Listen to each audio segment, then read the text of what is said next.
Ladies and gentlemen, tonight it's really a big pleasure from my side. I have Michael Bartlett with me. Hi, Michael. How are you? Hello, Greg. I'm doing very good. How are you doing today? Very well, and I am really pleased that you accepted my invite, that I have you on the CX Goalkeeper podcast. For me, you are the architect of but not only mine, all CCXP exam preparation, because your simulator, it's outstanding. And also I want to say thank you publicly and officially to you for helping me preparing this exam. Thank you very much, Michael.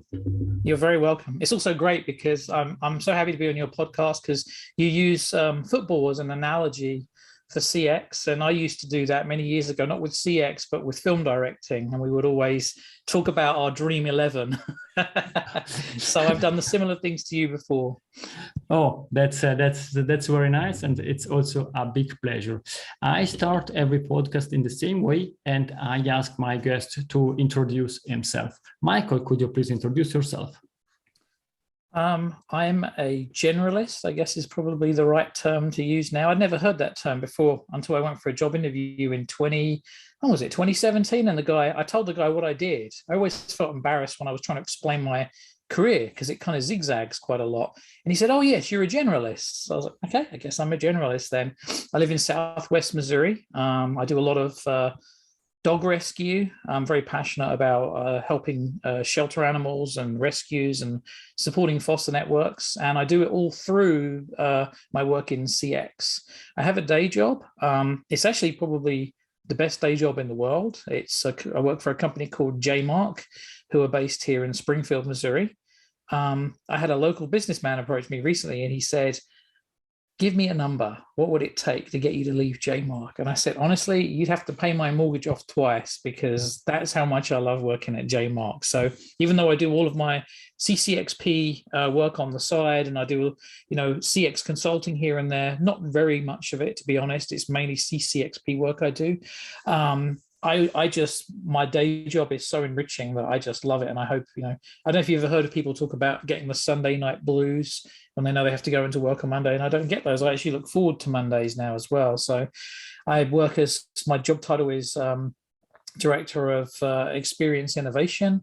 And I do a little bit of AI, a little bit of CX, and generally just try to protect the company and make sure that the company is moving in the right direction and advise the CEO and then work with other members of the staff just to make sure that we're doing things the right way and our customers are being taken care of. So I have quite a meandering career, a little bit of film directing in there for a little bit, a little bit of consulting with Accenture. So yeah, I think a generalist is probably the best summary. I am also from Accenture, and therefore I need to say best people, and therefore the best people come to this podcast. Joke by side, I think you are saying that you are a generalist, but you are very well known in the customer experience field, in the customer experience community for all the work that you are doing, and it's really great to have you here. And I really love also how you are helping others. And in this case, it's not only human beings or human beings in a broader sense, because you are also helping with your support to the dog rescue. Mm-hmm. Yeah. I would like to understand a bit which values drives you in life. So if you go to my LinkedIn profile, I've actually got a copy of it here so I can read them out to everybody. I don't know what possessed me to do this, but I know that businesses have core values, and I figured it would make sense if I listed my core values out on my LinkedIn profile page. So I'll go through them and I'll explain where they come from. Most of them come from my parents, to be fair. So let's start with generosity. That actually comes from my dad. My dad was always very generous. He always tried to look after other members of the family. He was like basically the best dad I could have ever had, really, because he was responsible. He took care of everything, and he made us feel that there was never anything to worry about as kids. He had everything taken care of, and he was just immensely generous, and I love that about him. And I didn't copy that. I don't know if it just flowed through naturally into me, but that's how I've always been. I always see people that maybe are in weaker positions than me, that weren't as lucky as me, and I try to help them out however I can. It sometimes extends into the CCXP, where I've had candidates from, sort of low income backgrounds, and they can't really afford any materials. And so I try my best to work with those guys as well. I had someone that got hold of a copy of my book illegally, and they told me, and I said, look, don't worry about it. Just if you make a donation to a dog shelter after you pass the exam, that's fine with me. And I assume they did. I mean, most people I've worked with seem to be pretty good. So generosity is very important. Knowledge is one of my biggest ones, and that's because I just can't stop learning. I don't know why. I'm obsessed with it. And every time I come across a new field that might have some very revealing information in that could make big differences, I run headfirst into it, and I just do everything I can. So right now I'm looking at the VUCA field and the anti-fragile field, and I'm just reading and reading as much as I can. What frustrates me when I try to learn new things is, and I ran into this with culture as well, is there's a number of books by culture experts, and each of these books will have a framework in it. Normally it's a nice little acronym that you can remember the framework, but they're all different. I'm like, well, hang on a minute. But what is the fundamental truth behind creating a good culture? If there is one, I don't think any of you have found it yet, because you all disagree with each other with your frameworks. So I try to look for commonalities, underlying patterns, and that's a lot of what drives the work I do. And actually what drove this book that I'm about to release, because of the nature of looking for patterns. So that's kind of one of the things I do with my books, is I extract as much knowledge and patterns from them as I can, and I document them, and then I come back to them later on if I might need them in any way, whether it's to help someone with a specific problem or for a new book, for example. And then the other two are positivity and fun. So I just try to stay as positive as I can. I'm very much a glass half full person. And I also believe it's very important not to take yourself too seriously, to have fun in life, because no matter how good you are at something, whatever the specialty of your field, there's always someone who's going to be a little bit better than you out there. So try not to get, an ego, and just remember that we're all in this together, and that, you can learn as much from other people as they can learn from you. So it's best to take a collaborative, fun approach to life. So it's kind of my attitude, really. It's really nice, and are really important values. Perhaps one question: how many books do you read on a yearly basis? Because I'm following you on LinkedIn, and often you are reviewing books on one side, publishing them on LinkedIn, but also you have a great YouTube channel where you are summarizing books. Are you eating the books, or are you speed reading them? So I try not to speed read. I do sometimes, but so what I've done is I've made a rule that on my YouTube channel, if I'm going to review a book, then I have to have read every word in that book. But then there are some books, so I'm on the VUCA stuff, I'm reading another one right now, and it's got a lot of stuff very familiar to it. So now I'm skimming and I'm looking for areas that could be very interesting. There was a really fascinating book that came out a few years ago called Human Sigma. And instead of reading that one, I scanned it because a lot of the stuff was familiar. And then what happened is I ran into a section on the concept of fairness, and that was new. And then as soon as I hit that section, then I went through it very, very slowly. And actually there was lots of really great information in it. And then after that, I started speeding up again because it was familiar territory. So I don't want to keep rereading the same things that I've seen before. So let's say you buy a book on CX and it talks about behavioral science, and then there's a whole chapter on system 1 and system 2. I don't need to read system 1 and system 2 again. I've seen it in so many books. But generally I used to read a lot. I don't know what the number was, 40, 50, maybe a year. But last year, not very many at all, maybe 15, 20. And the reason is because I started working at a startup and was in charge of doing all their UX and CX work for them. My employer invested in them, just assigned me to the startup full time. And that's all I've been doing since 2001, is working on this startup. So I've dramatically slowed down now. And I always tell my wife, you always know when I've got a bit of free time, because I'll speed up the reading again, and suddenly the book reviews will start appearing on the YouTube channel again. So unfortunately, not as many as I would have liked. I wish there was a way that someone would just pay me and all I could do is read books every day. That would be amazing. That's true. But I think that now it's time to come the big topic that we would like to discuss. And I really say it from my heart, ladies and gentlemen, don't speed read the book of Michael, because I am 100% sure that it will be full of insight. I had the great honor to have a short preview on that, and now we are having this discussion. But as soon as you can buy the book, please post the podcast, go to Amazon or wherever you want to buy books, and buys Michael's book, because it's really a great one. And the name is The Dark Side of Customer Experience, but I don't want to start speaking about it if I have Michael here. And therefore my question is, why did you decide to write a book? So I guess the inspiration was from another book I read called Predictable Success. It's my favorite ever business book. What I liked about Predictable Success is the author presents some scenarios at the beginning of the book. And he said, because he's been a consultant for many, many years, and he said, I'd go to a business, and one of my long-term clients would come to me and they'd be waving their hands in the air and they're like, nothing's working, everything's going wrong. And then just a litany of all the things, they're just throwing at him. And as you're reading the book, it becomes overwhelming. You're like, oh, wow, how would I even go about trying to know where to start with something like that? Well, he presents those 3 stories. Then he presents the framework in the book. And then at the end of it, he says, now let's go back to those stories and see if they make a little bit more sense to you. And immediately you see patterns and you're like, oh, okay, this is happening. Therefore, this is what we need to do. It was a wonderful way of problem solving. And it relates directly to a concept in chess, which is called priyomes. And priyomes in chess, and I have so many books I could talk you through on chess, but basically what it is it takes a pattern, a familiar pattern that you can recognize in a position. And if that pattern appears, then you can take an associated maneuver to exploit the situation and give your game an advantage. And I thought, wow, you could combine those 2 ideas and you could literally create a bunch of priyomes for customer experience, because you see them every day and everybody knows what they are. Some people even have the same names for them as well. So why not just catalog them? Because then, like, if you think about someone who's sick and they don't know what's wrong with them, it's horrible.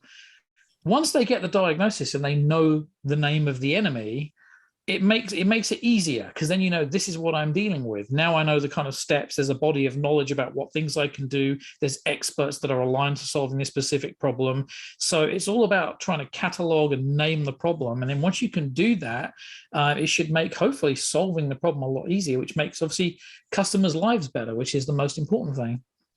It totally makes sense, and I think, and I'm quite scared to speak about with you, because I'm sure you're already checking my behavior, what I'm saying, what I'm not saying, how I'm moving my eyes, and so on. I'm quite scared, but let's continue the discussion. I think it's really interesting, and before we deep dive in these different patterns and how we could work against them or create experiences then that fit for our customer, you are also introducing one interesting concept. It's about the Iceberg Model. Could you please elaborate a bit on that?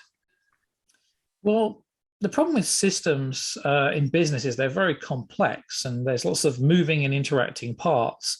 And so you can't just sort of look at something like, I'll give you a great example. I worked in a company once where we had to do data imports. So what we would do is we would take a client, well, actually we would work with an Indian company, and the Indian company would bring the client offline at nighttime. We would then run through our import, and then the Indian company would bring it back online. But the process was a real mess. The process was like instead of identifying the customers by their name, you'd use a 3-digit code. And it would sometimes be something like ABX. And maybe there was a client called ABY. And you can see how that could get very dangerous very quickly, especially when human beings find it difficult to discern distinctions in very similar letters and patterns. So what happened was one person actually made a mistake, and they pulled client A's database down offline. And then when they were finished with the work, they overwrote their production database with client B's database. And everybody was freaking out. And of course, it turns out, luckily, that the Indian company had made a backup. But the fact that event happened was shocking. And people just said, oh, well, you made a mistake. And then people just carried on as if nothing had happened. And this is where the Iceberg model is useful, because it says, what could have caused an event? And could that event be part of a larger pattern? Well, if they looked into it, what they would have seen is that I had at least 2 or 3. I was terrible with this, actually. I had 2 or 3 incidents where I'd got the names wrong and I'd put the wrong characters in. And luckily, we had multiple people double checking it. But once we had someone check it 3 times and there's still errors in there. And so what it did is it illuminated a fundamental pattern that was wrong in the business, where you have to just go deeper to try and understand what was causing that. And underlying the pattern is some kind of a structure in the business, and underlying that structure is a mindset. And what happened was we'd been taken over by some investment companies. They just wanted to grow, sell. So there wasn't any interest or enthusiasm put into trying to look at where the cracks might be and understand, oh, if we start scaling quickly, those cracks could get bigger and bigger and bigger, and we could put ourselves into a bad situation. I spotted it, not knowing anything about the Iceberg model, and they wouldn't let me actually fix it. So I had to use my own weekends, and I wrote a tool. So the tool would present the name of the client in plain English, and then you would select that because that's what the human deals with better. And then in the background, it would write the document to the Indian company and put in all of those little fiddly codes, and they would be correct. That way, there was no possibility of anything going wrong. But if somebody had actually known about the Iceberg model and been a systems thinker at the organization, they would have been able to discover those underlying problems that could come to the surface and sink you literally, as icebergs do. And so that's why it's an important model. And I've talked about it in the book. I talked about how I've used it to identify typical root causes for patterns. But the problem is every business is unique. So whilst I can tell you, if you see this particular CX pattern, this is the most likely reason for it, it doesn't mean it always will be. So you should use the Iceberg model yourself to investigate your own business, investigate your own customer experience patterns, and then hopefully pull out what those root causes are, pull out the structures, pull out the mindsets that are driving them, and then make some changes to try and fix that. So that's where that model is very useful. Thank you very much. And it totally makes sense. It's something that we can leverage in our daily jobs to understand better issues. And we understand now from you that why you wrote the book. And my next question would be, what's in for the readers? If readers read your book, what are they going to learn? So the book was supposed to originally just be a catalogue of patterns, but I wanted to give people an appreciation for why bad customer experiences are bad customer experiences. In the CX world, there's a lot of emphasis on the customer in the word customer experience, but less so on experience, the actual psychology of the experience. So what I've done is with the book, I've introduced this concept of priomes. I've talked about chess a little bit. I know not everybody's going to understand chess, so I've tried to keep it fairly high level. And then I've gone into a deep dive on what makes a bad experience. And I show from an evolutionary psychology perspective, all of the deep drives that are within human beings and why we have them. Then I bring that up a level of abstraction and say at a higher level, you can boil it down to one of two things, which is either goal friction, where something gets in the way of you trying to get your job done, or social friction, where maybe the experience is wonderfully efficient, but people were rude to you, people talk down to you, that kind of thing. And normally a bad customer experience has one of those two elements, if not both. So I wanted to give everybody the psychological grounding first, and then after that, then I catalog the experiences. But rather than just being a big list of customer experience priomes, occasionally we'll take a diversion. So for example, in the topic where I talk about culture and how culture can be the underlying problem with some patterns, it's not enough just to say that. I then wanted to go and talk about culture for the reasons I mentioned earlier to you, which is that, okay, so there's one of about maybe 8 books they can pick up, but they're gonna, depending on which one they pick up, they're going to get a different framework. So how do I want to make sure everyone is approaching this consistently? So the book then goes and talks about certain subjects from a fundamental level. Why is culture even a thing? Where does it come from? From a scientific perspective, how do we get it and how do we use it? And once I cover that, I think it gives you enough grounding that you could then go and get one of those other individual books and use those frameworks, but at least it lets you know where culture comes from. And I have these little diversions occasionally just to mix it up, just to make it a little bit more interesting for the reader. So it takes them on a journey. Sometimes I'll have an interview with a CX practitioner or a business leader who specialized in that particular area and made things work. So you get to see not just the theory, but you actually get to see some people that have been there and done it as well. And it totally makes sense, because at the end, experiences are human. It's something that we are doing. But really, to understand these patterns or priyome, you explained to us what they are. Perhaps can you make an example what is a pattern and how we should handle this pattern, and to make that a bit more understandable also for the audience. Which one do you prefer the most? So there is a classic pattern called the endless wait. And it's a pattern that appears a lot where basically the customer, so what happens is before you engage in an experience, you always do some level of mental accounting, like, okay, how much time is this going to take me? Even if you have no idea, like you've never been to this business before, on some level, you've still made a prediction, because that's what our human brains do, is they try to predict everything to optimize the energy that we use. So you're in a business, let's say you're in the DMV, for example, and if people not in America, that's the place where you get your driver's license. And so you get there, and the DMV's got a bad reputation anyway. So most people are probably like, oh, it's probably going to take a long time, like 30, 40 minutes. And then you get in line, and then something happens where it just goes too slow. And then you start to get irritated and angry. And it's because the prediction is incorrect. What you're feeling, that frustration and anger, is one of your drives, which is your drive to explore meaningful goals, is being suppressed down, and because you're being forced to stay in a stagnant position. And it's an evolutionary drive, but it doesn't matter. There's nothing you can do about it. When you're in that line, you can either get out of line or you can stay there. And of course, that's where the sunk cost fallacy comes from, which makes people even more angry. Now, the causes of it, there's a number of different causes, but with the endless wait, the way to solve it, there's only really two ways to solve it. You can solve it objectively in the real world, or you can solve it subjectively in the customer's head, because it's customer experience. So there are tricks you can do. So the first thing is easy. So you work on your operations to make sure that you know when the peak times are, and then you have extra staff on hand. Maybe if there's exceptions where people could take longer, like you've got something ready for them. I see this a lot when people go into stores and just, do you want to set an account up with us? And then everyone has to stand behind that person while they take 10 minutes to set something up. If you have a separate booth you redirect them to, that could make life a little bit easier. So you can solve it operationally. The other way you can solve it is psychologically. So what you could do is you could put a timer on the wall, and it says expected wait time. And immediately that helps people form the right expectation. So they shouldn't be angry even if it's a big number. In fact, if the number's a little higher than what it actually takes, that might not be such a bad idea too, depending on the frequency of visits. Because remember, people will then learn that and then associate that next time. Other things you can do is you can maybe, if there's different areas they walk through, you can color code them. So they're like, I'm in the purple zone now, and if I can make it to the yellow zone next, I'm a bit closer. So there's traditionally, you can always solve these patterns in two ways, objectively and then subjectively.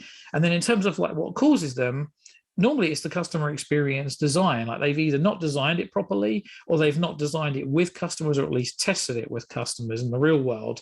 Normally these things are all done before they even open the doors. Everyone's come up with this great design, open the doors, and then reality happens, and then you see what goes on, and you're like, oh, this didn't really work out the way I thought it would. So that's kind of one of the neat tricks about the priyomes, as well as I not only offer what the most likely causes are, but I'm like, here are some of the things that you can do to fix them as well. And the endless wait's a really good example, because you encounter that everywhere, and it can be so easily fixed just with psychological means as well.